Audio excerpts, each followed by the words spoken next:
بسم الله الرحمن الرحيم الحمد لله الذي بنعمته تتم الصالحات والصلاة والسلام على رسول الله وعلى آله وصحبه ومن والاه.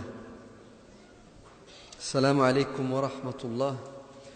Dieu dit dans le Saint-Coran, dans la sourate Al-Baqarah, وَكَمْ مِنْ فِئَةٍ قَلِيلَةٍ غَلَبَتْ فِئَةً كَثِيرَةً بِإِذْنِ اللَّهِ. C'est une vérité. Et l'histoire prouve que ce verset du Coran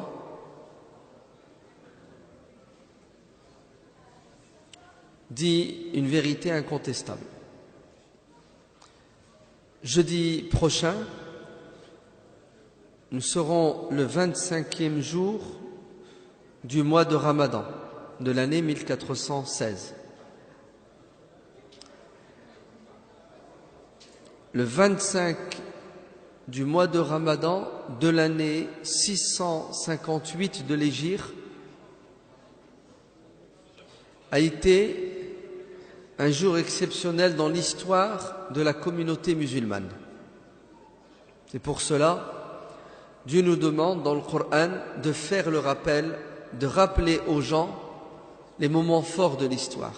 Dieu dit, dans la sourate Al-Hajj, je crois, ou Ibrahim, وَذَكِّرْهُمْ بِأَيَّامِ اللَّهِ.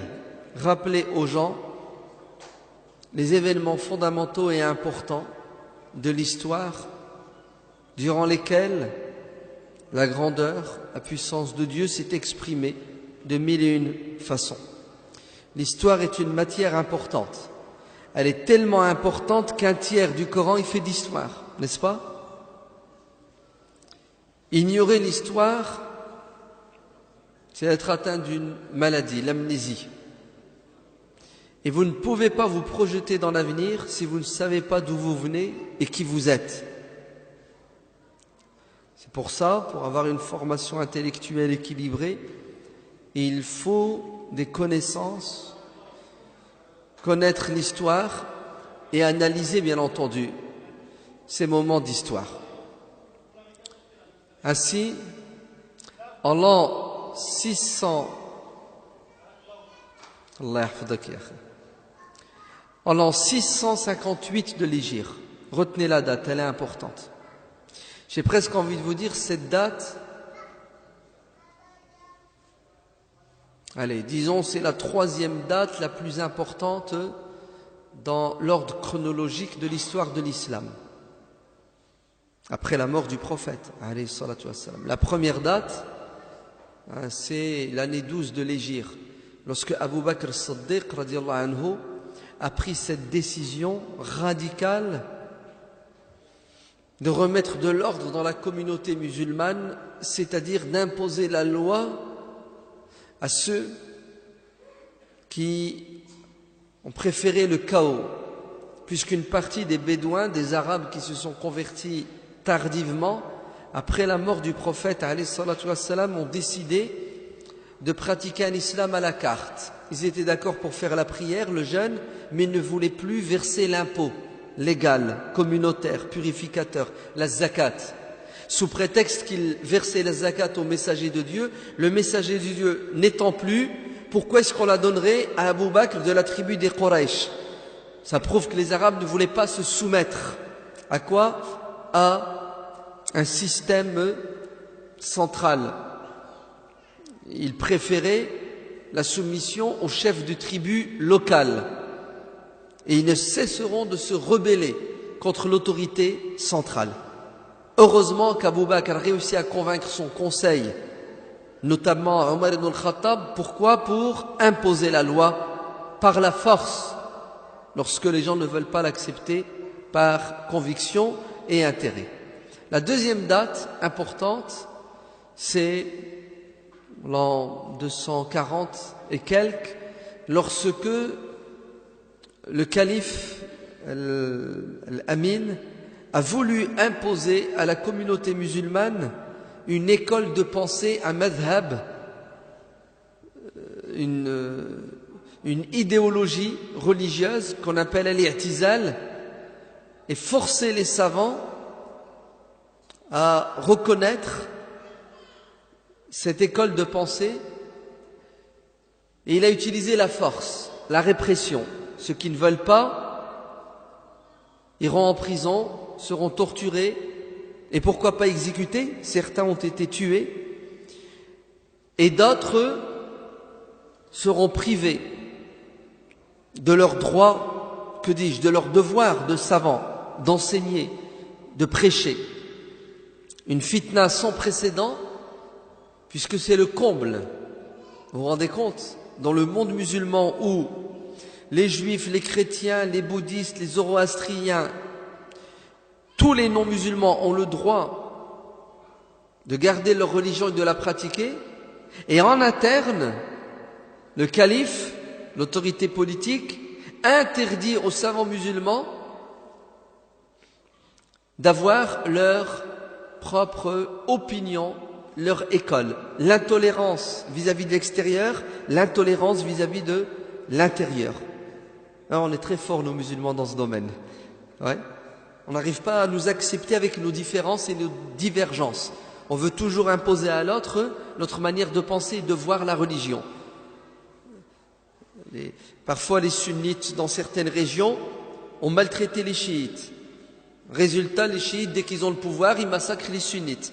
C'est le cas maintenant, par exemple, en Iran depuis plus de 30 ans. Ainsi, l'imam Ahmed ibn Hanbal va faire de la résistance et heureusement qu'il a résisté, ça lui a coûté très cher. S'il n'avait pas résisté, peut-être qu'aujourd'hui, on serait dans un moule, on serait tous des clones au niveau religieux, puisqu'on nous aurait imposé un madhab, le madhab mu'tazilite.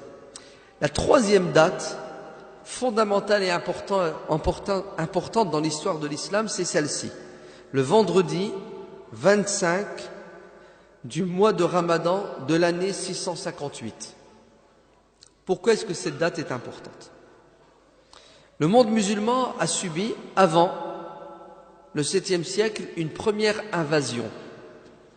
En 1096, de chez nous, d'ici, de la France, de Clermont-Ferrand, le pape de l'époque, Urbain II, appelle à une croisade. Une croisade, ça veut dire quoi? Ça veut dire une coalition. Et toutes les puissances européennes, quelles que soient leurs différences, leurs divergences politico-religieuses, doivent s'unir, mettre de côté leurs querelles, parce qu'ils ont défini un ennemi commun. C'est qui? C'est le musulman. Non, l'islamiste, intégriste, fondamentaliste. Eh oui, à l'époque, on les appelait les païens, on les appelait les impies, on les appelait les morts. Morts, M-A-U-R-E-S. Et aujourd'hui, on nous appelle les islamistes, terroristes, intégristes, fondamentalistes, tout ce que vous voulez de péjoratif. Et c'est connu. Si tu veux tuer ton chien, dis qu'il a la rage. Ben c'est ce qu'ils ont dit. Ils ont dit les musulmans en Palestine, en Terre Sainte, détruisent les églises. Ils empêchent les chrétiens de faire le pèlerinage. Et c'est un mensonge. Ça s'appelle de la propagande et de la manipulation des foules. Les musulmans ont toujours été tolérants envers les chrétiens et toutes les autres ethnies et religions. En tout cas, ça a marché. Urbain arrive à unir l'Europe divisée contre un ennemi qu'ils ont créé, le musulman. Et puis 1099, Jérusalem tombe, la Terre Sainte tout entière tombe, la Palestine et les alentours. C'est un massacre. Les musulmans vont mettre du temps pour ressusciter. Le coup a été terrible. Et puis tout doucement, pendant 2 siècles, ils vont réussir à quoi? Ils vont réussir à libérer cette région grâce aux Zinkides, Imad ad-Din Zanki, ses descendants, Nour-Din Mahmoud al-Shahid, après les Ayyubides, Salah ad-Din Ayyubi, et après les Mamlouks, Al-Mamalik, qui vont finir le travail. L'invasion croisée européenne a fait du tort, elle a fait du mal, Mais disons que c'était pas si grave que cela, dans le sens où les chrétiens avaient une certaine morale et une certaine retenue. Ils sont venus pour des intérêts, des profits.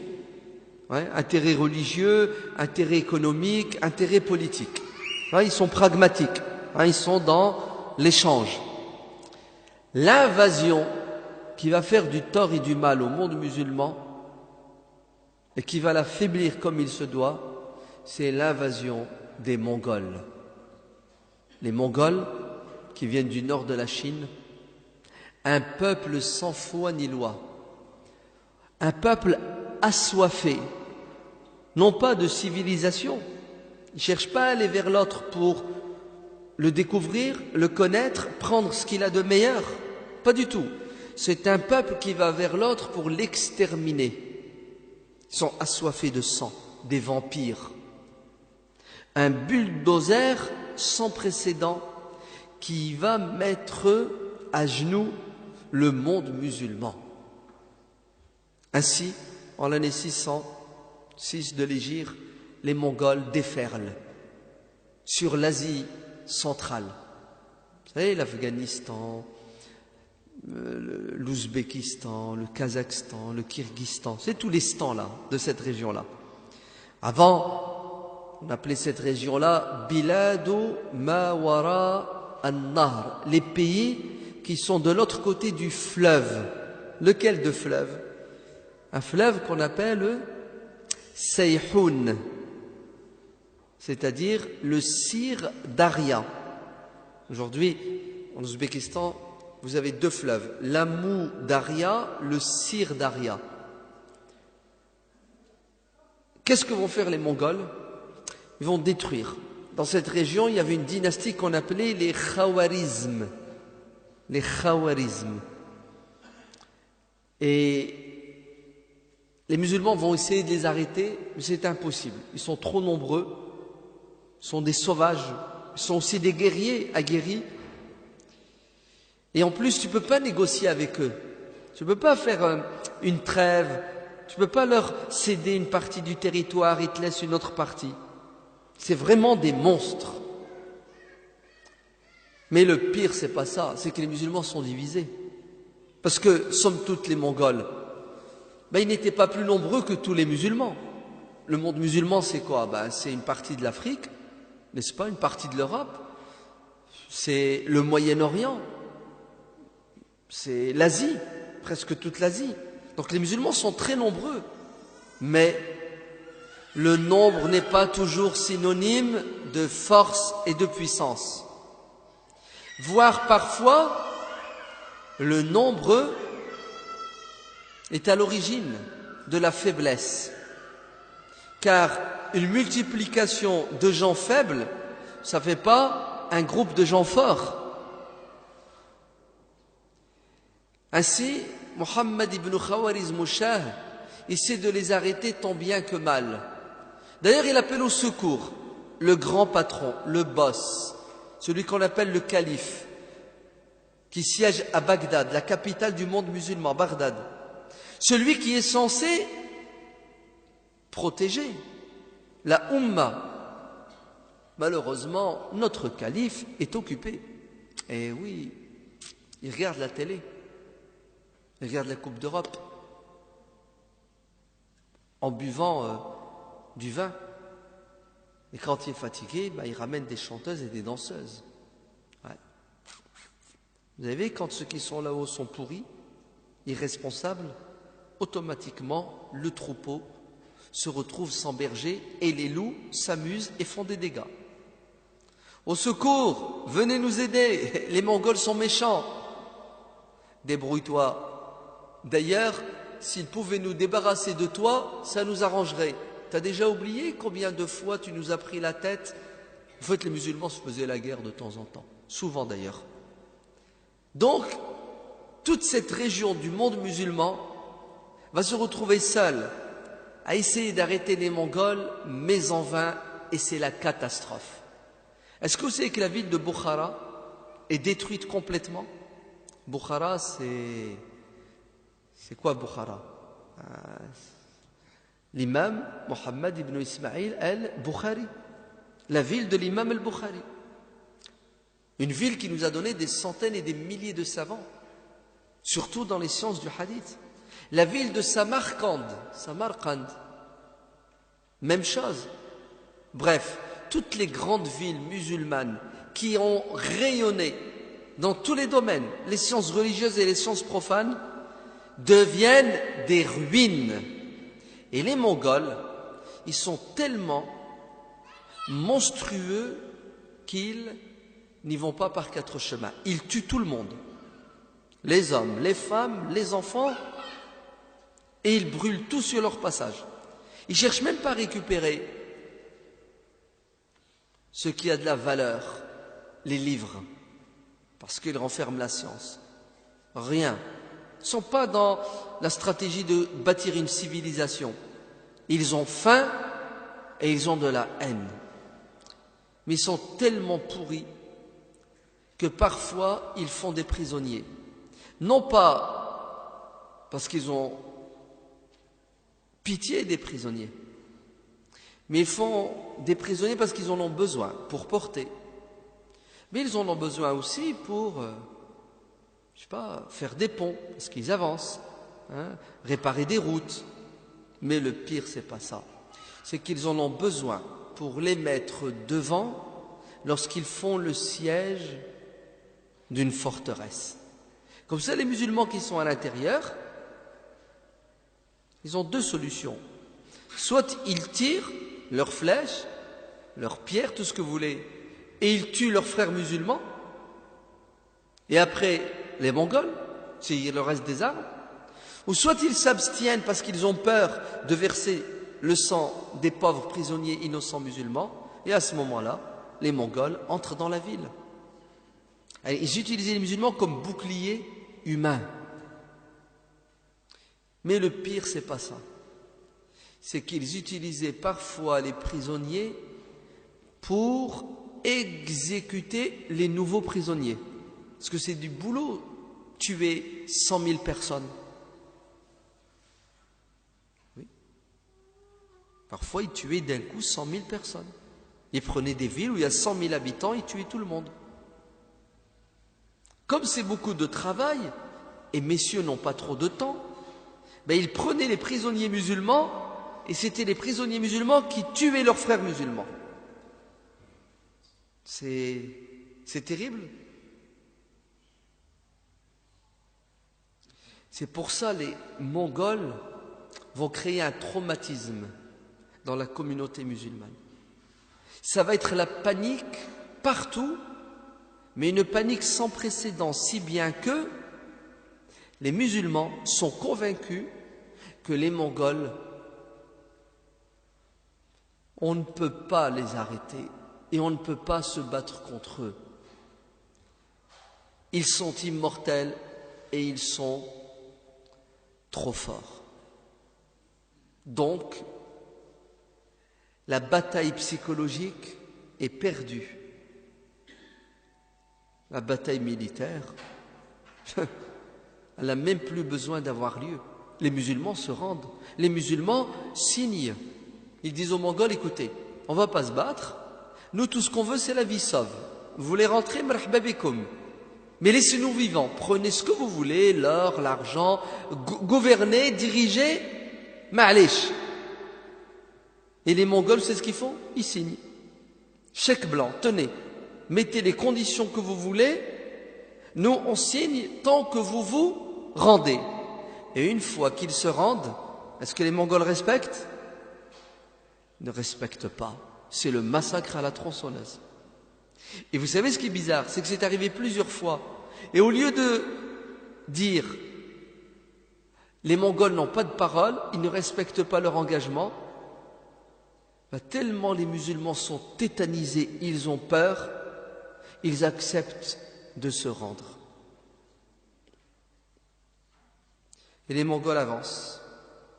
Tiens, ils arrivent en Iran. Et après l'Iran, c'est l'Irak. 3 armées mongoles. Une qui arrive de l'Est, une qui arrive de la Russie du Nord, et une qui est allée jusque la Turquie et qui revient. 3 armées mongoles avancent en même temps et c'est coordonné et elles encerclent Bagdad en l'an 656 de l'Hégire. Et bien entendu, Bagdad n'était pas prête parce que, messieurs, les politiques et les militaires passaient leur temps à s'amuser. Si bien que l'armée, écoutez bien, l'armée, ça fait des années qu'elle ne subit plus d'entraînement. Ça fait des années qu'il n'y a plus d'exercice ni d'expédition militaire. Alors si l'armée qui est censée protéger contre l'ennemi extérieur est disloquée, affaiblie, qu'est-ce que vous pensez du peuple? C'est pire. Bref, je vais vous la faire courte et rapide. Le siège est sans précédent. Personne ne peut sortir de Bagdad, ne serait-ce que pour aller prévenir et appeler d'autres musulmans au secours. Les murailles ne peuvent résister parce que ça fait des années qu'on ne les a pas restaurées. En même pas l'espace de 3 semaines, les Mongols entrent à Bagdad. D'ailleurs, ils y entrent grâce à la trahison de certains pseudo-musulmans.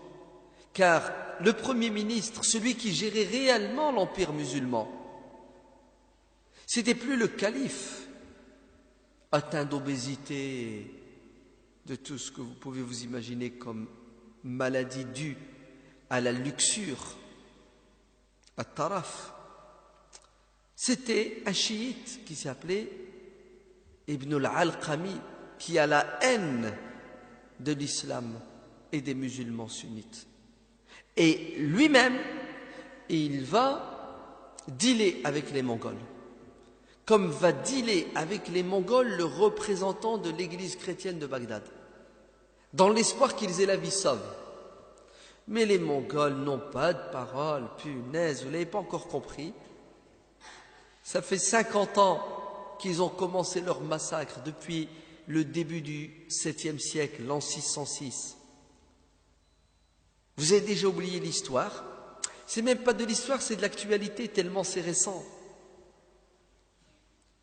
Et c'est le massacre à Bagdad sans précédent.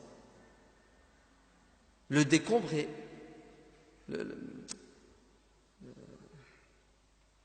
Le nombre de morts varie d'un historien à un autre. Certains disent qu'il y a eu 700 000 personnes tuées, d'autres disent non. Et ils montent le chiffre jusqu'à 1,5 million de morts. C'était tellement terrible que les Mongols ont dû se sauver, quitter Bagdad, par peur d'attraper des maladies dues aux cadavres. Parce que tu ne peux pas enterrer 700 000 personnes, 1 million de personnes. Donc, toutes les maladies possibles et inimaginables ont commencé à quoi? À finir le boulot des Mongols, c'est-à-dire à tuer ceux qui n'étaient pas tués par les Mongols. Ibn Kathir raconte que après 1 mois, les gens sont sortis des égouts et c'était des cadavres ambulants, des squelettes ambulants. Les gens sont restés dans les égouts pendant 1 mois et ils ont mangé les cadavres de leurs frères et de leurs sœurs. Mais le pire à Bagdad, ce n'est pas la mort de 700 000 personnes. Le pire, c'est la mort de tout l'héritage culturel, scientifique. Puisque Bagdad, c'était la ville de la science, des universités, des bibliothèques, des savants. Sachez qu'ils ont tué tous les savants, ils ont détruit toutes les bibliothèques et ils ont brûlé tous les livres. Vous imaginez, ça fait 600 ans que les musulmans construisent une civilisation qui a fait ses preuves et qui a donné des fruits, et tout disparaît avec quoi? Avec juste une allumette qui s'appelle les Mongols. Et tout ça pourquoi? Parce que les musulmans ne veulent pas tirer des leçons de l'histoire. Dieu dit dans le Coran: لقد كان في قصصهم عبرة. Pour qui? Les ulil albab. Vous avez dans les histoires des peuples qui vous ont précédé, des communautés, des personnes, des leçons. Mais ces leçons, qui va les tirer? Qui va comprendre? Ceux qui sont doués d'intelligence, ceux qui veulent apprendre, ceux qui, au lieu de regarder un match de foot pendant 2 heures, lisent un livre d'histoire pendant 2 heures. Vous avez vu?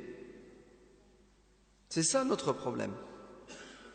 On dit qu'on n'a pas le temps de lire, et bizarrement, depuis 15 jours, depuis qu'il y a la Coupe d'Europe, on trouve 2 heures par jour, tous les 2 jours pour regarder. Et une fois la Coupe d'Europe terminée, est-ce que vous allez donner les 2 heures que vous avez données au foot à lire? Je ne vais même pas vous dire de lire un livre d'histoire, lisez juste le Mus'haf, lisez Riyad Salihin, lisez Hayat Sahaba, pour mieux connaître et comprendre notre religion. Voilà, c'est ça le problème des musulmans. Allah leur a dit Iqra, et ils ne veulent pas lire. Ils n'aiment pas la lecture.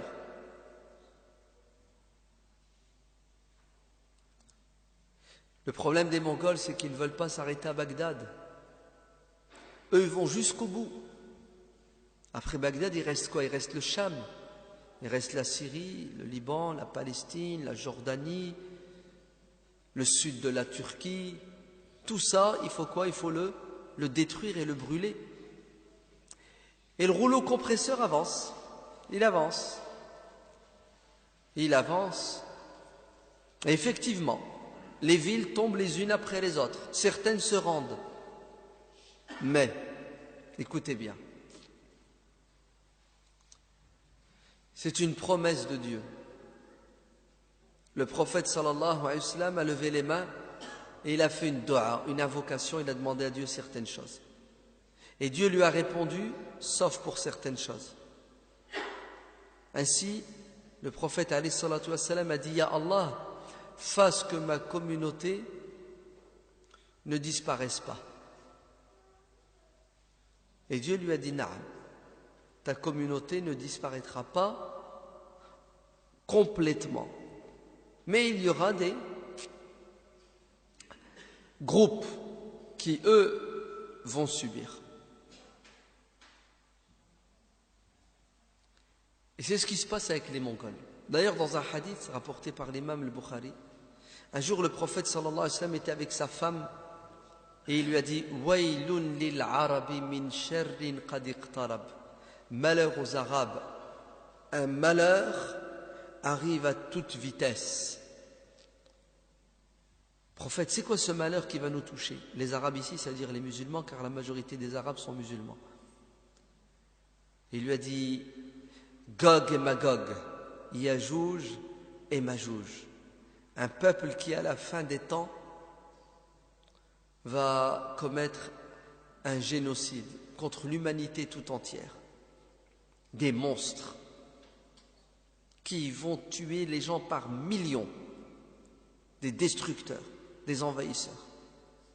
Le prophète dit, avant leur sortie eschatologique, avant la fin du monde, ils vont faire des dégâts et vous les musulmans, vous allez payer la facture. Beaucoup d'historiens musulmans disent que c'est ça, les invasions mongoles, c'est cette première sortie de ces monstres que le Coran appelle Gog et Magog. Donc ils continuent. Qui va les arrêter? Billah alaykoum, dites-moi qui va arrêter ces gens-là. Puisque les musulmans, dans leur tête, ils ont déjà perdu la guerre. Car les musulmans pensent et croient que les Mongols, on ne peut pas gagner contre eux. La preuve, Ibn Kathir dit que les Mongols étaient tellement forts et sûrs d'eux-mêmes qu'il prenait les musulmans et les attachait avec des cordes comme des moutons. Si bien que le Mongol pouvait prendre 10 musulmans, 10, il les attache au cou et il les tire avec lui pour les emmener, pour les décapiter, pour les tuer. Et il les emmène là où il veut les tuer et il les tue les uns après les autres, sans qu'aucun de ces 10 musulmans ne se défende. On dirait qu'ils ont été hypnotisés. Vous savez, il leur a mis une piqûre, et ils ne peuvent pas se défendre, tétanisés. Vous voyez bien que la défaite, elle est d'abord psychologique. C'est pour ça Allah dit dans le Coran وَكَمْ مِنْ فِئَةٍ قَلِيلَةٍ غَلَبَتْ فِئَةً كَثِيرَةً بِإِذْنِ اللَّهِ. C'est-à-dire, il ne faut pas vous fier uniquement à la force matérielle. D'ailleurs, la force matérielle ne sert à rien s'il n'y a pas la force psychologique, la force intellectuelle. Un Mongol prend avec lui des musulmans, il est fatigué, il s'arrête, il rentre dans un bar, il boit de l'alcool, du vin, et il sort, ils sont toujours là, ils attendent. C'est-à-dire, même se sauver, il n'y arrivait pas. C'est terrible quand même. C'est notre histoire.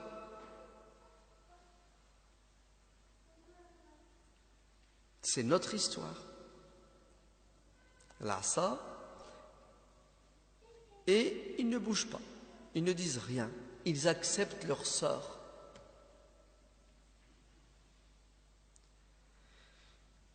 Alors, est-ce que c'est possible d'arrêter le massacre? Est-ce que c'est possible d'arrêter l'hémorragie? L'hémorragie va être arrêtée le 25 du mois de Ramadan de l'année 658. C'est-à-dire 2 ans à peine après le massacre de Bagdad, après la chute de l'Empire ottoman. 2 ans à peine. Vas-y, qui c'est qui va les arrêter? Tu as levé la main? Vas-y, dis-le. Matrache. Si tu réussis, tu auras une récompense. Vas-y. Dis-le. Comment? Sulayman. C'est bon. Tu as oublié son nom de famille. Sulayman, c'est son prénom, son nom de famille. Il s'est sauvé. C'est bien. Tu as essayé, mais ce n'est pas Sulayman. Tu as essayé.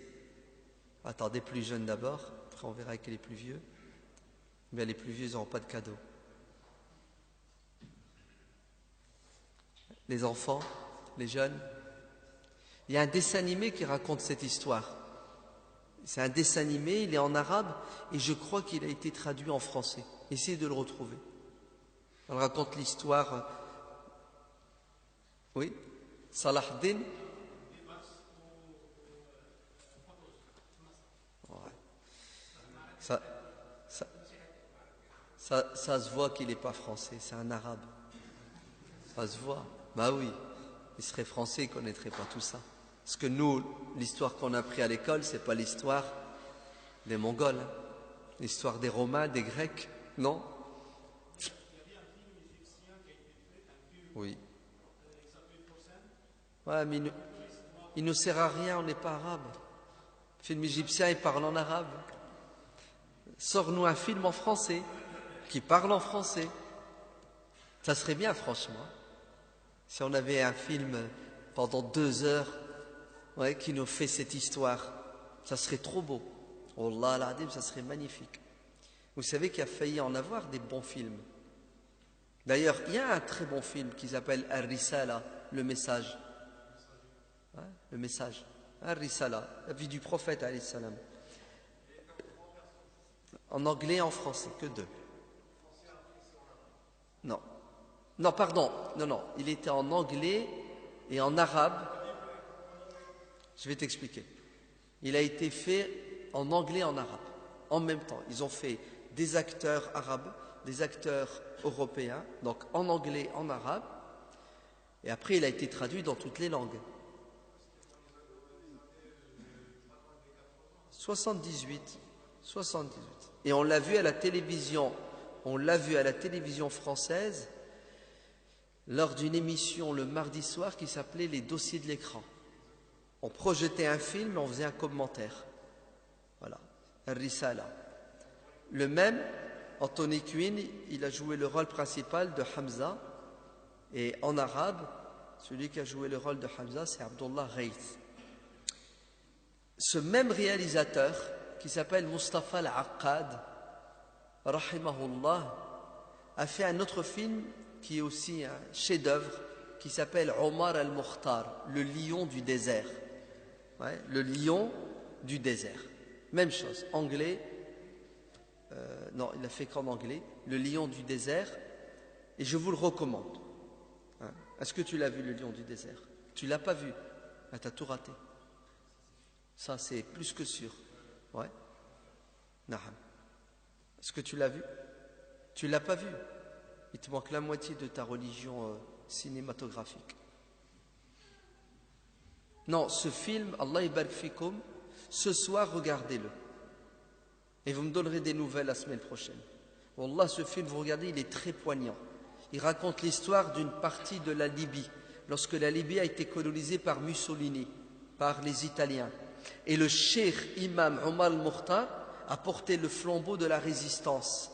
Et ça raconte la résistance des Libyens, ce qu'on appelle les Moujahidines, d'accord? Bien sûr, pour Mussolini, c'était des terroristes, intégristes. Mais pour nous et pour tous les peuples libres, Omar al-Mukhtar et ses hommes étaient des résistants. Il faut le regarder ce film ce soir. Tapez YouTube le lion du désert et préparez les mouchoirs. Préparez les mouchoirs. Oui. Mais c'est évident. Mais si tu as un cœur et une intelligence, ce livre ne peut pas te laisser indifférent. Ce film, il ne peut pas te laisser indifférent. Ce réalisateur Mustafa Al-Aqad, un Syrien, écoutez bien, après avoir fait ces deux films qui étaient des best-sellers, qui ont réveillé des consciences et illuminé des cœurs, décide de faire deux autres films. Et ça prend du temps pour faire les scénarios, et après ça prend du temps pour trouver les financements. C'est des centaines de millions de dollars, un film. Ben, sachez que Mskin, pendant des années, il a essayé de trouver le financement, il n'a pas trouvé. Et lorsqu'il est presque arrivé au bout, ils l'ont tué. Qatalou, ils l'ont tué en 2004. Ils l'ont tué en Jordanie, à Amman. Il était dans un hôtel. Ils ont fait sauter l'hôtel en entier. En entier, tout l'hôtel, avec tous les gens qui étaient dedans, Mustafa Al-Aqad et les autres, des touristes, ils ont tué tout le monde. Et bien entendu, on sait qui est-ce. Quand c'est pas Al-Qaïda, c'est Daesh. Bonnet blanc, blanc, bonnet. Mais en vérité, Mustafa Al-Aqad a été tué par des gens qui ne voulaient pas que ces deux films sortent. Vous savez quels sont ces deux films que Mustafa Al-Aqad allait faire? C'est Tariq ibn Ziyad, l'histoire de l'Espagne, de l'Andalousie musulmane, et Salahuddin al-Ayyubi, l'histoire de l'Quds. Voilà. Car ces deux films allaient à nouveau créer un bouleversement dans le monde musulman et le monde non musulman. Alors là, Iberfikoum, s'il y a des gens parmi vous qui peuvent faire des études d'art, cinéma, aller se former à Hollywood et nous sortir des films. Parce que moi, je suis sûr et certain que si on avait un film sur l'histoire de Saif-Din Qutuz en français, un film à la hauteur, et vous le mettez à vos enfants, ils le regardent pendant 1h30, mais jamais ils n'oublieront. C'est impossible d'oublier. Parce qu'un film a beaucoup plus d'impact sur nous qu'un livre ou une histoire. La preuve, vous savez ce que vous allez faire? Pas ce soir, parce que ce soir vous allez voir le lion du désert, mais à partir de demain soir, vous allez vous asseoir avec vos enfants et regarder une série qui s'appelle la série Omar. Et ça raconte la vie de Omar ibn al-Khattab, des Sahaba, la biographie du prophète et de ses compagnons. 32 épisodes. La série Omar, radiallahu anhu. Elle est en arabe, pour les arabes, arabophones. Elle est sous-titrée en français pour les francophones. Est-ce que tu l'as vu? Mais t'as tout raté, mon frère. Il faut remettre les compteurs à zéro. Ah, il faut tout voir, mon frère. Tu vas la voir une fois, tu vas la voir 2 fois, 3 fois. Chaque fois que tu la verras, tu la redécouvriras. Et tu prépares les mouchoirs, bien entendu. Qui l'a vu en entière? En entière. Oh, Allahu Akbar. Elle t'a plu? Est-ce que ça t'a plu? Est-ce que tu l'aimes bien, Omar, maintenant? Ah, tu l'adores. Et tous les autres avec lui. Hein, les sahaba. Ah, tu comprends mieux. Ouais. Il faut regarder la série Omar. Allah ibarak fikum. Ne vous lassez pas. Ne vous fatiguez pas. Vous voulez pas lire les livres? Regardez les films. Mais les films halal, intéressants et intelligents. Qui va arrêter les Mongols? Saifuddin? Non. Un homme tout seul, il ne peut pas arrêter les Mongols, voyons. Pourquoi est-ce qu'on croit toujours aux héros? Superman. Et Saifuddin Qutuz, il va arrêter les Mongols. Ça va pas, non? C'est Saifuddin Qutuz et... Ah oui, ok, j'ai entendu ce que tu as dit.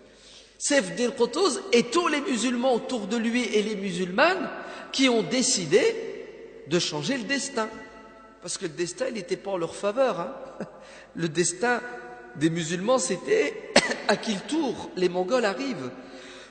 Mais ton destin, tu peux le changer. Bien sûr que tu peux le changer, le destin.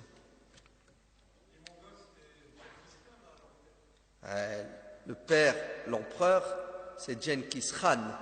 Mais là, maintenant, ici, celui qui a détruit Bagdad, c'est Hulaku, le petit-fils. Mais l'armée qui arrive en Palestine pour continuer le chemin et aller en Égypte et après dans le Maghreb et l'Espagne est dirigée par le plus grand général de l'armée mongole qui s'appelle Kitboura. Mais le pauvre Kitboura, il ne sait pas ce qu'il attend. Qu'est-ce qui l'attend? Un jeune garçon. Les Mongols ont tué son père et sa mère. Et ils l'ont pris, ils l'ont vendu dans un marché d'esclaves comme on vend une poule, un mouton. Et de ville en ville, de maître à maître, le petit Saifuddin va se retrouver en Égypte. Et en Égypte, esclave, il est recruté dans l'armée. L'armée qu'on va appeler par la suite les Mamelouks.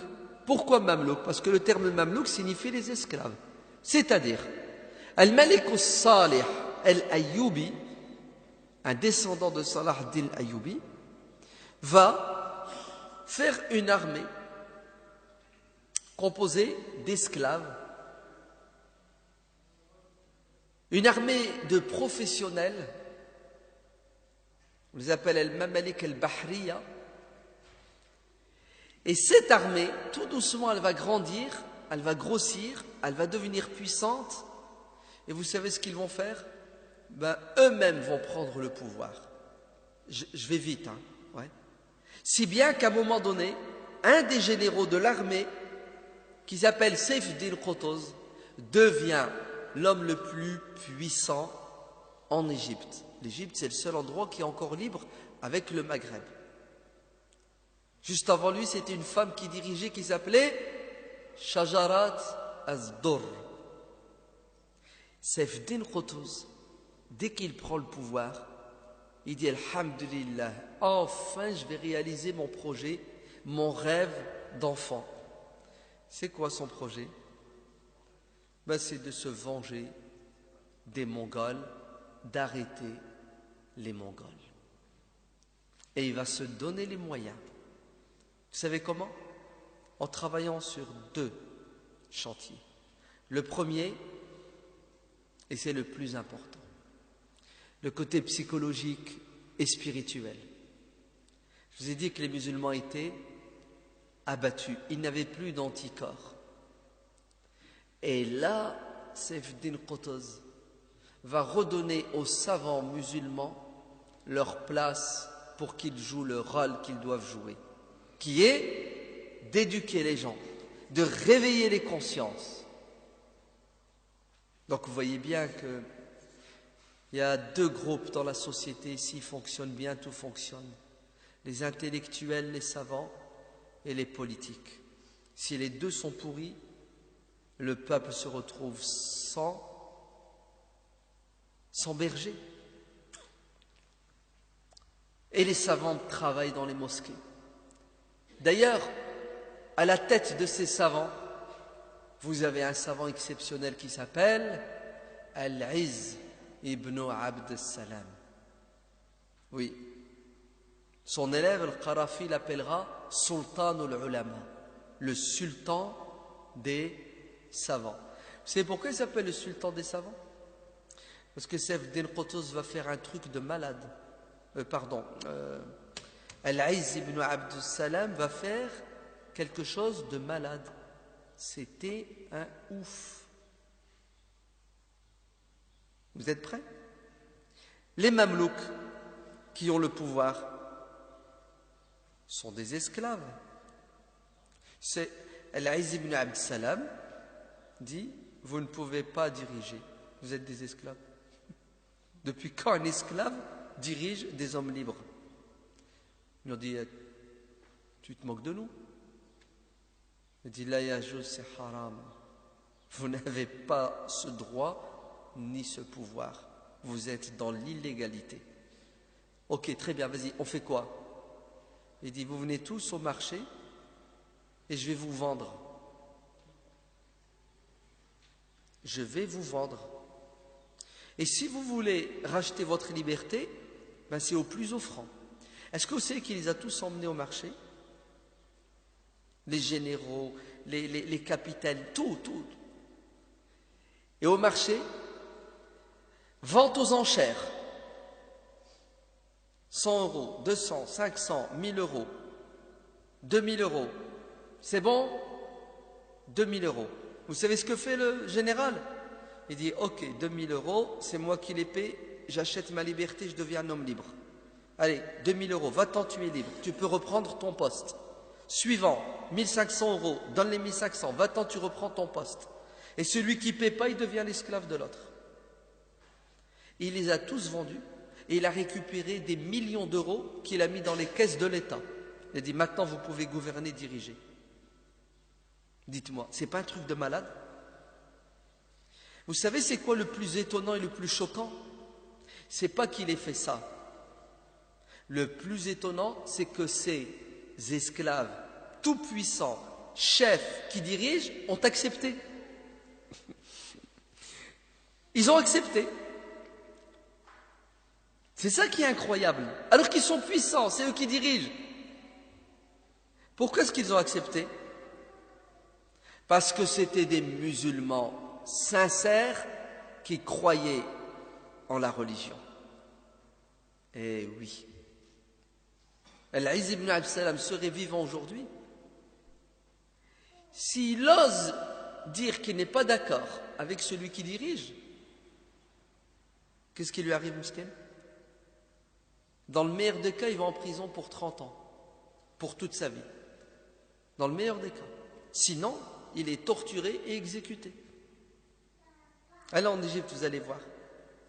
L'Égypte de l'Izz ibn Abd Salam, l'Égypte de Saif-Din Qutuz, l'Égypte de Al-Qarafi, l'Égypte de Al-Zahir Baybars.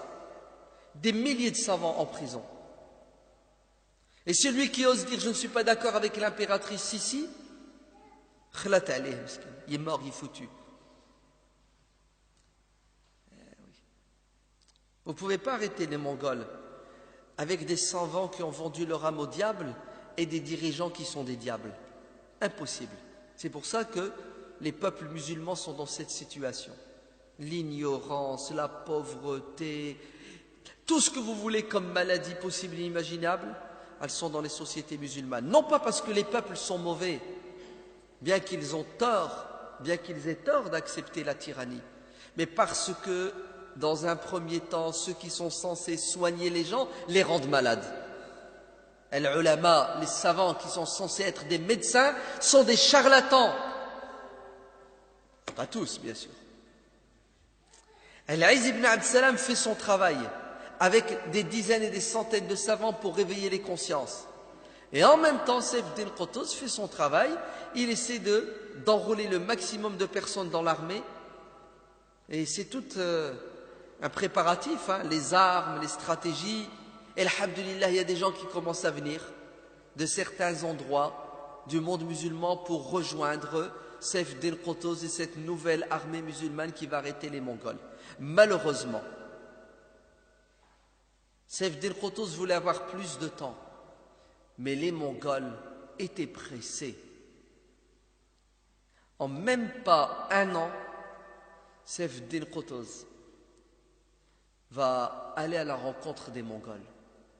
Alors que certains lui ont dit « il ne faut pas y aller, c'est une bataille perdue, il faut trouver un terrain d'entente avec eux, négocier une paix ». Saif Din leur a dit « les Mongols ils ne respectent pas, mais vous êtes fous, c'est la loi du plus fort, la loi de la jungle ». Il lui dit « très bien, à ce moment-là, restons ici et on va se barricader dans nos villes et nos forteresses ». Il dit « mais vous êtes fous, c'est juste une question de temps et on n'a plus de nourriture, on n'a plus d'eau, on n'a plus d'armes et ils nous massacrent 10 fois plus. » Mais c'est quoi alors la solution?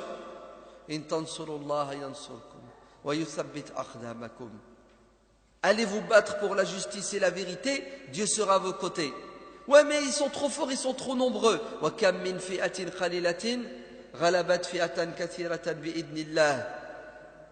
Le nombre n'est pas toujours synonyme de force. Combien d'armées peu nombreuses ont eu le dessus sur des armées 10 fois plus nombreuses? C'est bon. Les gens sont prêts psychologiquement, ils sont prêts spirituellement.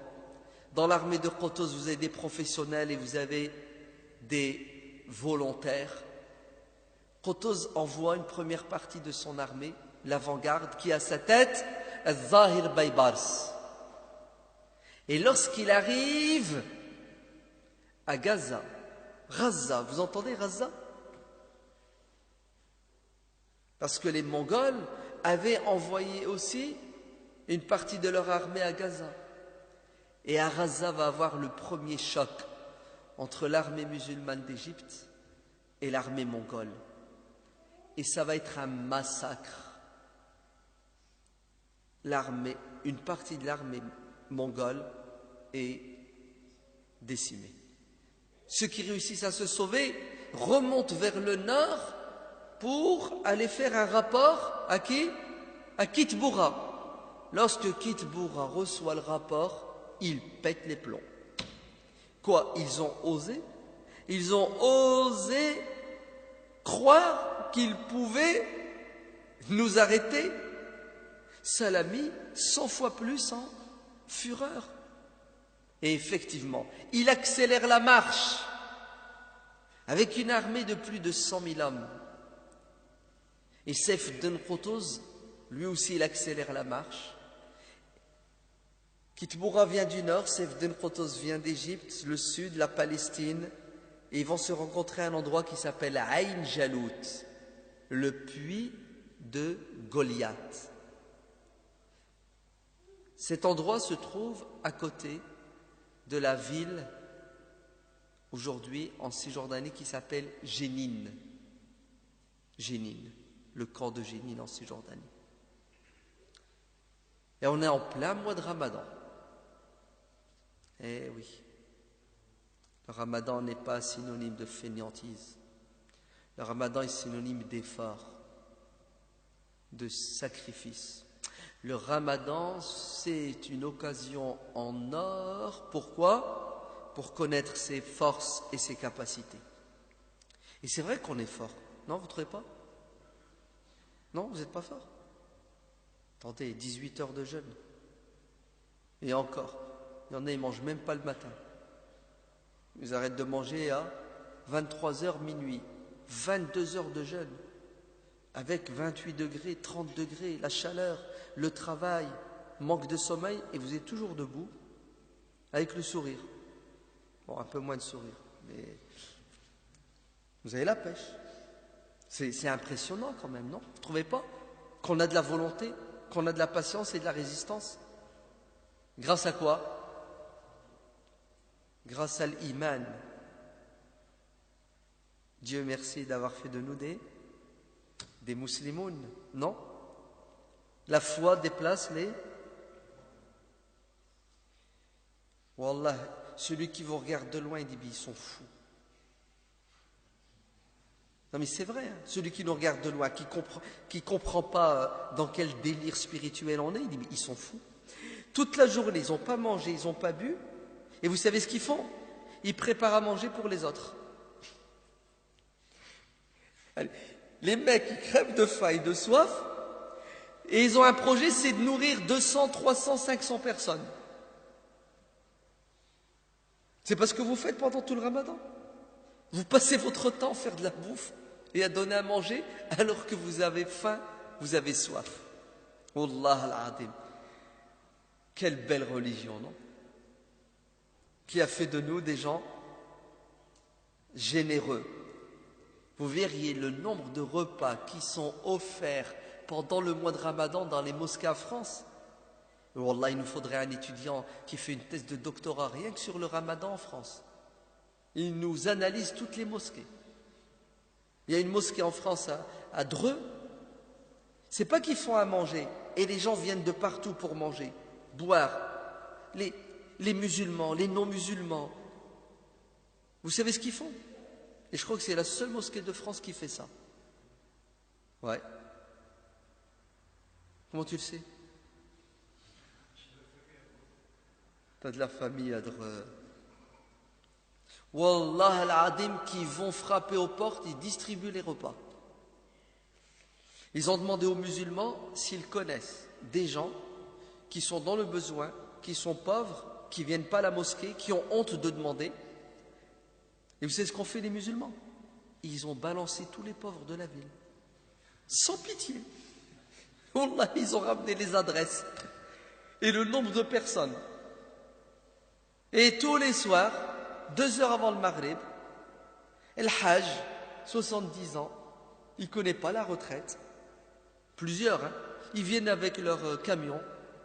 Allez, la soupe, la harira. Harira en arabe. Et ils distribuent, et ils donnent gratuitement. Non, c'est pas gratuit. C'est fi sabilillah. Ah, c'est pas la même chose. C'est pas la même chose. Parce que celui qui donne gratuitement, il ne réclame pas d'argent, mais peut-être qu'il attend des remerciements.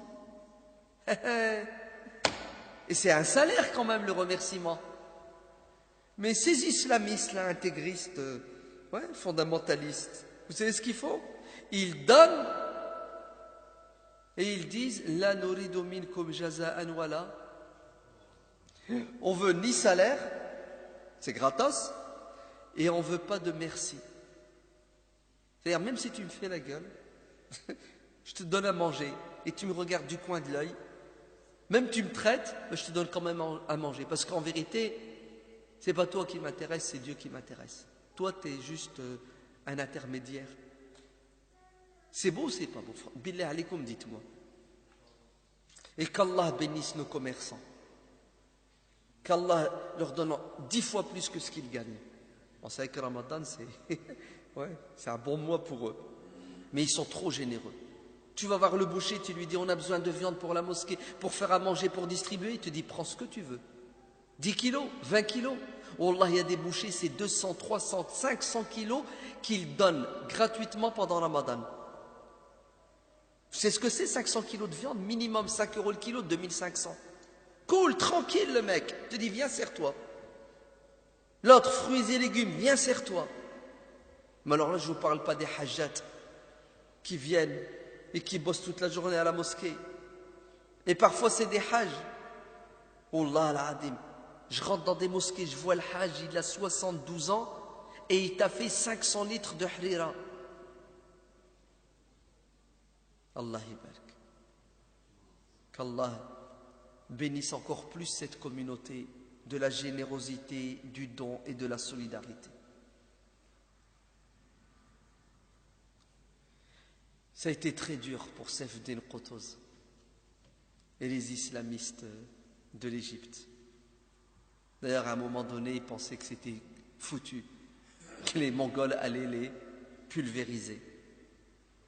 Mais bon, quand on veut, on peut. Allez, je fais vite parce que vous êtes fatigués, moi aussi d'ailleurs. La journée se termine, vous savez quoi? Avec une victoire historique. Il n'y a plus d'armée mongole. Fini, il n'y a plus rien. Kit Bourra et toute la racaille mongole, fini. Il n'y a plus rien. Ils les ont même suivis, poursuivis. Ils les ont rattrapés. À Damas, à Haleb, partout où il y avait du mongol, nettoyage, purification. Fini les monstres. Mais la cerise sur le gâteau, vous savez, c'est quoi? C'est que quelques années plus tard, les Mongols vont se convertir à l'islam. Oh punaise, ils auraient dû se convertir dès le début. Il y aurait eu moins de massacres. C'est incroyable quand même. Hein. Un peuple qui vient et qui domine en position de force et de supériorité finit par adhérer à la religion des gens qui sont dominés et faibles. En fait, c'est vrai que les musulmans, à un moment donné, ils peuvent être faibles, mais leur religion, elle reste toujours forte. C'est pourquoi elle est forte? Parce qu'elle est préservée, elle est là. Elle est dans un livre. Alif Lam Mim, Zalika al-Kitab. Vous avez compris?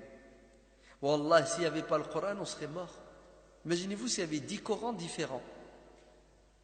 Coran numéro 1, suivi par 10 millions de personnes. Coran numéro 2, par 100 millions. Qui c'est qui a raison sur les 10? Chacun dit c'est moi qui ai raison. Le suivant, il dit ah non, c'est moi qui ai raison, c'est toi qui es tort. Vrai ou faux? Au final, ils ont tous tort. Donc, tu ne peux pas adhérer à une religion qui n'a pas une vérité indiscutable. C'est pour ça, Allah yabarak fikum. Il faut sortir de ce ramadan avec un projet clair et net. Vous savez lequel? C'est faire la paix avec le livre. Bon, j'ai compris, allez, c'est bon. Ok, arrête. C'est bon, vous êtes vieux, vous êtes fatigué. Si vous n'arrivez pas à faire la paix avec le livre, vos enfants, faites tout pour que vos enfants aiment le livre. Le Coran et tout ce qui vient après. Faites tout pour qu'ils lisent. Sinon vous allez les perdre. Car les Mongols du XXIe siècle sont présents partout et font des dégâts. Ils sont sur Internet. Les Mongols du XXe siècle font des dégâts dans le cœur et l'esprit de nos enfants. Quand un gosse joue avec la Play là, pendant 2 heures, GTA 5 par exemple, pendant 2 heures, ça fait plus de dégâts dans son cerveau, dans sa foi, dans son intelligence, qu'un coup de fouet donné par un Mongol. Même pas un coup d'épée. Au moins le Mongol il l'a tué, le petit est au paradis. Mais vous faites quoi aujourd'hui avec des petits musulmans qui grandissent avec les réseaux sociaux, avec le net et qui deviennent des monstres? Protégez vos enfants des Mongols du XXIe siècle qui fabriquent des produits destructeurs des cœurs et des esprits et des corps de vos enfants. Comment faire? Il faut de la résistance. Vous êtes capable de résister? La preuve, regardez, vous résistez à ce qui est beaucoup plus important, la faim et la soif, pendant 23 heures. Quand même, vous êtes capable de résister devant la télévision, devant, je sais pas moi, toutes ces bêtises qui nous font perdre du temps et de l'argent. Occupez-vous de vos enfants avant que les Mongols ne vous les tuent. Wallahu alam. Walhamdulillahi rabbil alam. Ça suffit. Si vous n'avez pas de remarques, vous n'avez pas de questions ni de critiques, on se sépare en vous souhaitant une bonne fin de Ramadan. Vas-y mon frère, une question. Oui, un esclave n'est pas libre, il dépend de son maître. Un homme qui gouverne doit être libre pour pouvoir être au service des gens. L'esclave est déjà au service de son maître. Non, ça c'est ce qui existait avant. C'était la loi et c'était le droit qui existait dans les sociétés anciennes parce que les esclaves étaient présents. Aujourd'hui, alhamdoulilah, l'esclavage n'existe plus sous cette forme, mais il existe autrement. D'accord? C'est un esclavage différent, plus sournois, j'ai envie de te dire. En France, on s'est battu contre l'esclavage. Les syndicats, depuis 100 ans, se battent pour que les ouvriers aient leurs droits et travaillent dans la dignité. Et là, depuis 1 an, les maîtres esclaves sont en train de se battre pour faire disparaître le code du travail, le changer, pour que l'on redevienne de bons esclaves. Hey, t'es mon esclave, tu me sers bien, je te garde. Tu me sers plus à rien, qu'est-ce que je fais? Je te licencie. Ça va? Vous avez capté?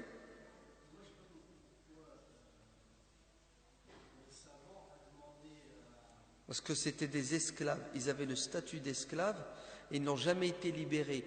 Ils ont pris le pouvoir. Ils n'avaient plus de maître. Ils avaient plus de... Si, pour Al-Izz ibn Abd Salam, religieusement, ils sont toujours esclaves tant qu'ils n'ont pas été affranchis par leur maître ou qu'ils ne se sont pas affranchis en achetant leur liberté. D'accord? Que Dieu te bénisse. Mais retiens comment le savant a plus de pouvoir que le dirigeant. Ouais. Un pays qui est dirigé par les gens qui ont la science est un pays qui décolle.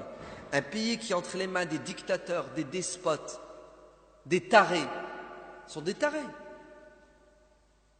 Il ne peut pas réussir, il ne peut pas décoller. Impossible. Impossible. Al-Izz ibn Abd Salam. Trop mignon. Trop fort. Tu connais Abu Zahra? Tu ne connais pas? C'est un très grand savant musulman d'Égypte du XXe siècle. Il est mort en 1974, je crois, un truc comme ça. Un jour, avec le taré de Kadhafi, tu vois qui est-ce? Kadhafi de Kadhafi, il a appelé à un congrès de savants chez lui pour parler d'une thématique, la loi musulmane, etc., etc. Donc les savants musulmans sont venus de tous les pays, notamment Cheikh Abu Zahra, pour assister à ce congrès, pour parler de la réforme dans les sociétés musulmanes à la lumière de la religion musulmane, de la culture musulmane. L'Agoun de Kadhafi n'y est pas venu à l'ouverture ni à la fermeture. Cependant, il a demandé à rencontrer le Cheikh Abu Zahra et trois cheikhs, le Cheikh Abu Zahra et le Cheikh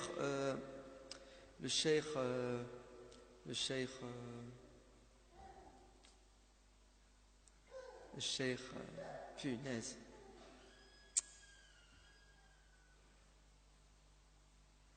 Le Cheikh Mohammed El-Ghazali et le troisième, je ne sais plus le troisième, peu importe. Et au moins ils ont répondu à l'invitation, histoire de le rencontrer pour lui mettre quelques piqûres de rappel. Et le mec était dans sa tente, puisqu'il vit toujours dans une tente, dans le désert, et ils arrivent, et ils attendent 1 heure, 2 heures, 3 heures, 5 heures, 6 heures, 7 heures. Ça manque de respect, oui. Et quand il est arrivé, il s'assoit, et puis il les salue comme, tu sais, tu salues ton pote. Et il se met, Cheikh Abu Zahra, il se met à parler, et l'autre l'a coupé. Le taré de Kadhafi coupe Abu Zahra et lui dit « Je ne suis pas d'accord avec toi. » Oh, ce qu'il ne fallait pas faire. Tu sais qu'est-ce qu'il lui a fait Abu Zahra? Il lui a dit « Tais-toi, espèce d'ignorant. Tu ne sais pas à qui tu parles. Tu parles à Abu Zahra. Et je vais te montrer ce que c'est, El-Adab. Comment se comporter avec les savants. » Et pendant une demi-heure, Et là, comme disent les Tunisiens, mermed. Il lui a mis des claques, des fessées, tout ce que tu veux. Et tu sais ce qu'il a fait, l'autre taré? Il a baissé la tête, il n'a même pas osé lever son regard sur Abu Zahra. Et tu sais ce qu'a fait Abu Zahra? Une fois qu'il lui a mis ses 4 vérités dans la tronche, il s'est mis debout et il a dit, allez, on s'en va. On part. Et l'autre, Ismahli, excuse-moi. Il dit, c'est bon, et il est parti. Eh oui, ça existe, des vrais savants. Bon, les autres aussi existent. D'accord? C'est bon? Faddal. Non, t'as dégainé avant,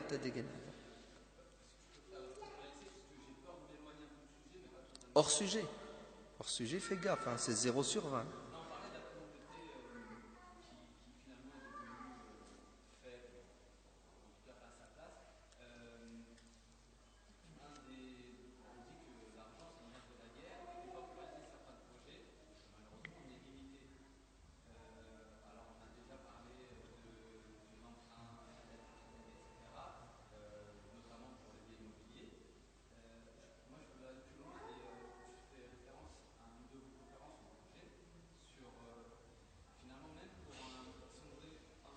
Très bien, je t'ai compris. Non. Vous l'avez entendu? Non? Le frère, il dit, j'arrive.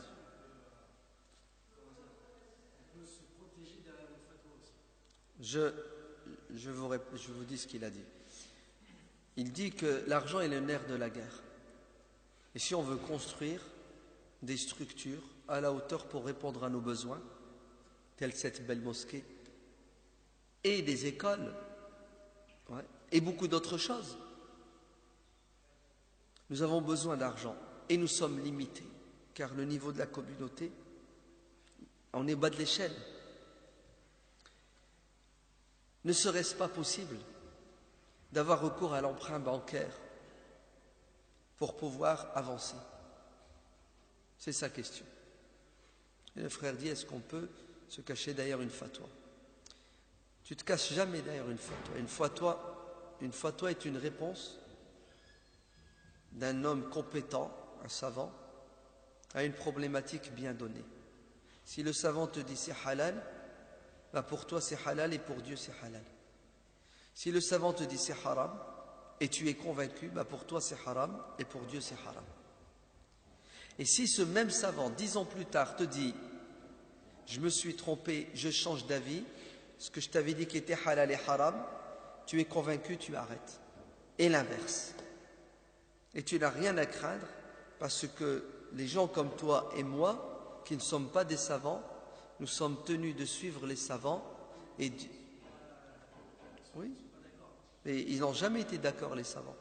Les savants ne sont d'accord que sur une dizaine, une vingtaine de questions fondamentales dans la religion. Tout le reste est source de divergence parce que ce sont des analyses, des interprétations et des réflexions qui changent, qui évoluent au gré des besoins, des défis, des contextes, des personnes, des sociétés, des époques. La fatwa évolue et change. C'est très facile. L'islam n'est pas compliqué. Ouais. Tu as une problématique, tu vas et tu demandes, bien sûr, tu ne demandes pas à n'importe qui, tu demandes à un savant en qui tu as confiance et qui a la science, et c'est lui qui va te donner la fatwa. Oui, très bonne question. Question de fond. Question, moi, qui m'a pris la tête pendant des années. Pendant des années, j'étais catégorique.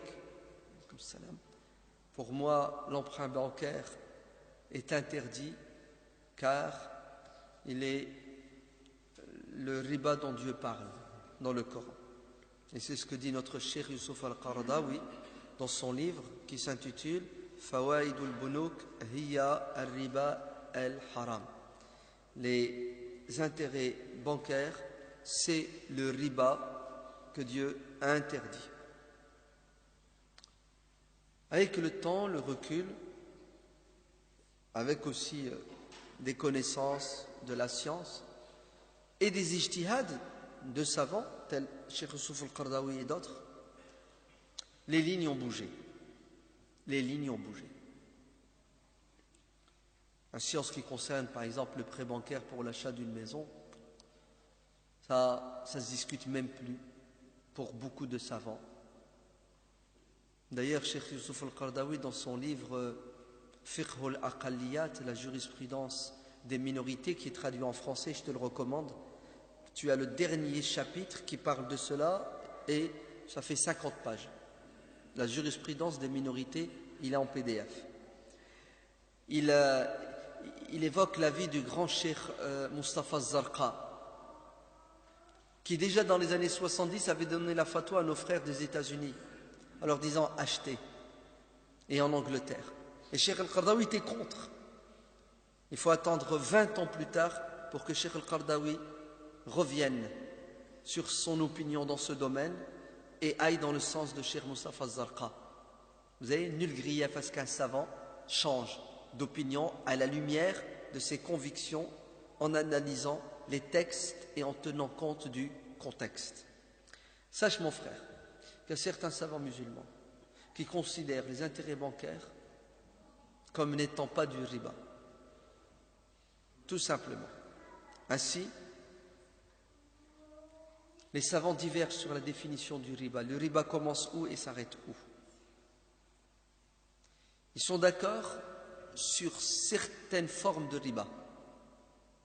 Exemple, je te dis s'il te plaît, prête-moi 1000 euros. Tu me les prêtes.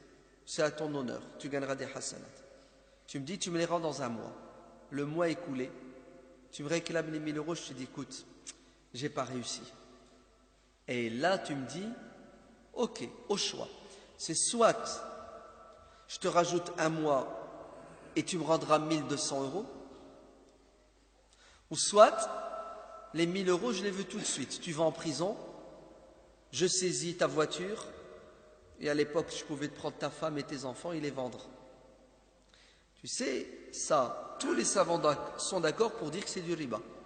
Parce que tu mets la corde au cou à la personne qui est en position de faiblesse, et tout ce que tu fais, c'est que tu aggraves la situation, toi qui as les moyens. Et le pauvre finit par quoi? Par être à ta merci. Ça, tous les savants sont d'accord que c'est du riba. Aucun ne diverge. Les zahirites et beaucoup d'autres savants disent que le riba n'existe que dans 6 produits. Tout le reste n'est pas du riba. Alors, je vais faire vite. Je reviendrai sur cette question de riba dans une vidéo, Inch'Allah, technique, qui prendra du temps. Sache que certains savants musulmans du XXe siècle et du XXIe siècle considèrent que l'emprunt bancaire avec intérêt n'est pas du riba. C'est juste lorsqu'il est bien entendu raisonnable et que ce n'est pas de l'usure. Car au cas où vous ne le seriez pas en France, l'usure est interdite par la loi et l'intérêt est autorisé. Ainsi, ils disent que ce n'est même pas du riba, a fortiori aujourd'hui avec des taux d'intérêt à 1,5, à 2, parfois en dessous de 1, à 0,90, ils te disent que ce n'est même pas l'inflation. J'étais dans la ville de Vigneux. À Vigneux, ils ont un super projet. Ils ont déjà la mosquée, ils ont l'école primaire, ils ont un terrain en face. Et ils comptent faire sur ce terrain le collège et le lycée et des appartements pour faire du waqf, c'est-à-dire un investissement qui va financer le fonctionnement de la mosquée et des écoles. Malheureusement, pour faire ce projet qui est gigantesque, ce n'est pas 1 million d'euros qu'il leur faut, c'est 10 millions et plus. Et ils ont du mal et ils n'y arrivent pas. Parce que la communauté musulmane reste malgré tout pauvre. Si on avait un milliardaire, un millionnaire, il viendrait, il te pose les 10 millions, il s'en va. Oui ou non? Mais on ne les a pas encore. Et ils arrivent, Inch'Allah. Tu sais ce que j'ai dit aux frères? J'ai dit dépêchez-vous. Regardez, l'école est là. Quand ils vont arriver en CM2, ils vont aller où? Vous n'avez pas le collège. Et si vous continuez comme ça à ramasser 1000, 2000, 10 000 euros par mois, c'est dans 10 ans que vous allez pouvoir faire votre projet. Mais tu veux qu'on fasse quoi? Je dis, tu vas, t'empruntes à la banque 10 millions d'euros. Dans un an, ton projet existe et tu rembourses à la banque 10 000 euros par mois. Tes magasins, tes appartements vont payer la banque et toi, tu fonctionnes, ton collège, ton lycée, tu sauves les enfants musulmans. Tu vois, j'ai expliqué. Ils m'ont dit, mais ça va pas, non? on va emprunter de l'argent avec du riba pour faire l'école, mais ça va pas. Bref, j'ai donné mon avis, mon opinion, ils font ce qu'ils veulent. Au moment du repas, au moment de la bouffe, ils avaient invité ce week-end-là un savant musulman. Il était présent. Je mange, je le connais ce savant.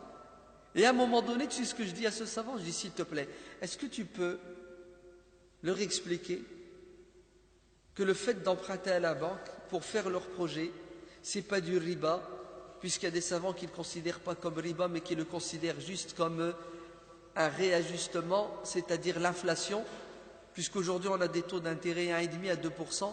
Tu sais ce qu'il a fait le savant? Il les a regardés, il leur a dit, mais il a raison. Vous voulez la fatwa? Tout de suite, envoyez un fax, un mail au mufti du Maroc, Cheikh Rougui, il va vous répondre et vous dire que ce n'est pas du riba, c'est de l'inflation, c'est halal. Je les ai regardés, je dis, vous avez vu? Vous savez comment vous perdez votre temps? Regardez. Donc, une fois j'ai rencontré deux cheikhs, deux chouyours, pluriel. Je leur ai dit, billah alaykoum, pourquoi vous attendez? Dites aux musulmans ce que vous pensez. Parce que ces deux chouyours disent exactement ce que je viens de dire. Et ils pensent que l'intérêt bancaire, que ce soit pour l'achat de la maison, que ce soit pour faire du commerce, que ce soit pour faire de l'investissement, il est autorisé pour plusieurs raisons, notamment en se basant sur